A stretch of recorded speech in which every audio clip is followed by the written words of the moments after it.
Всем доброго времени суток. Вот, приехал я сегодня, значит, порыбачить сомика. Вот, но у меня случилась такая ситуация, что лодочка-то проткнута.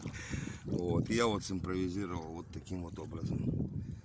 То есть, как залатать лодку, не шипит, ничего. Вот, видите, ну там чуть-чуть есть, но это как бы вот. Ну все, поедем, посмотрим, что сегодня Бог даст. Хали-гали, ехали.